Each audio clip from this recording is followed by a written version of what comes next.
Welcome back everyone to another edition of Figures from the Attic. Today we're back with a retro figure review, specifically of figures that I picked up at a recent toy show that we went to down here in South Florida.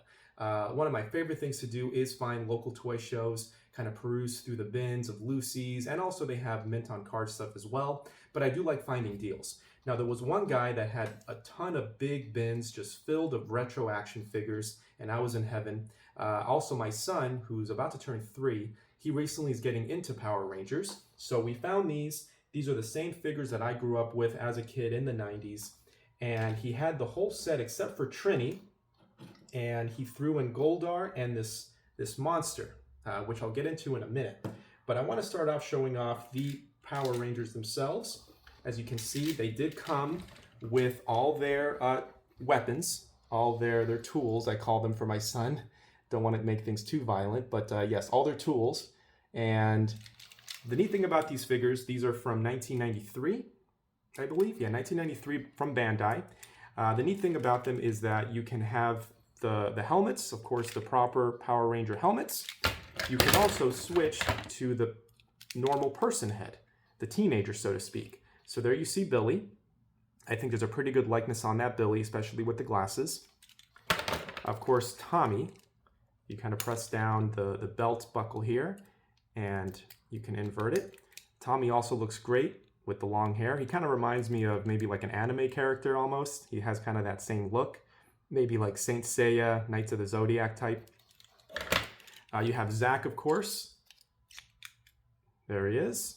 All in pretty decent condition as well. You know, for being 30-something years old. 33 years old now, wow. The joints are very nice and tight, not too loose. You have Jason, which I think has the best facial resemblance of any of them. That looks exactly like Jason from the show back in the 90s. And Kimberly. Again, no Trini. I did go, because I'm a completionist, I'm a toy collector after all. I did go on eBay and I picked up a Trini for like 10 bucks, just single. So she's on the way. My son's really happy about that. But they all, like I mentioned, also have all their tools, which they kind of snap into place on this little peg on their arms, which is a neat idea.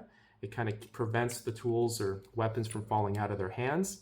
So there's a little peg, and then the sword has a little hole, and then you just put the hole in the peg, and you're off to the races. Now I've noticed, and this is something I forgot because I haven't played with these in a long time, when you go from the human head to the Power Ranger helmet, it's a much easier transition. There you go, you see that? Pretty neat. You can do that for all of them.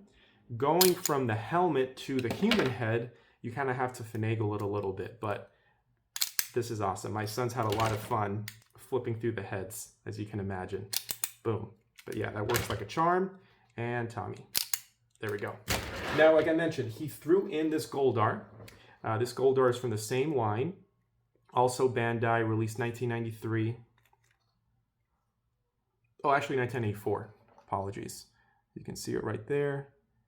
Bandai, 94.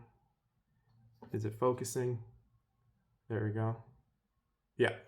The thing about this Goldar, he has movable wings, so he can fly. He has a removable arm, which it's kind of annoying a little bit because it goes in there pretty good, but like when you're playing with them, it does tend to fall off. But I think the reason it has the arm like that is because it does have an action feature in the back. If I can get this arm back in. There we go. So in the back, he does have this little like nub, and you can kind of move it, and the arm moves with it, or at least it's supposed to. You can kind of see it moving there a little bit. Yeah, so that I'm not crazy about, but again, it's a 32-year-old figure, and the resemblance is pretty good. And he threw in this big monster. Now, I'm a big Power Ranger fan, especially of the original Mighty Morphin Power Rangers, and I could not place this guy. He has really good articulation, especially for a figure made 30-some years ago. But we did some research trying to find out the name of this guy, because of course Rita Repulsa, she came out with a lot of different monsters. I apologize for the lighting change. We have construction going on in our balcony, and they just came by in a scaffold. You might hear my dog as well kind of grumbling at the construction workers. But we did some research, and we couldn't find this guy. So if you know who this is, let me know, because according to the internet, it might be a bootleg, but it's a pretty good bootleg.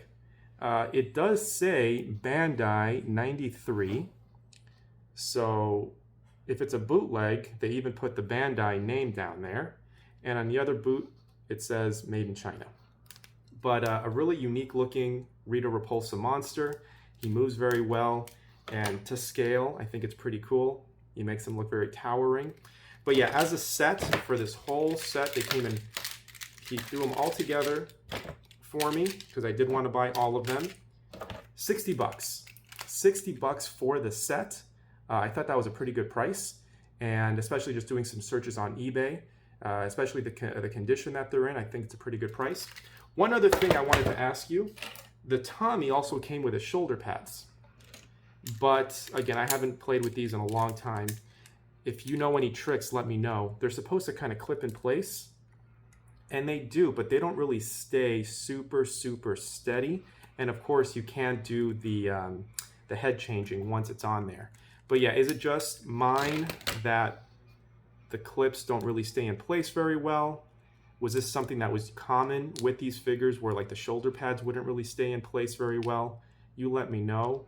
It might just be that mine is old, but it was cool that it was in there, kind of a throw-in. But as always, I appreciate you watching, and stay tuned for more.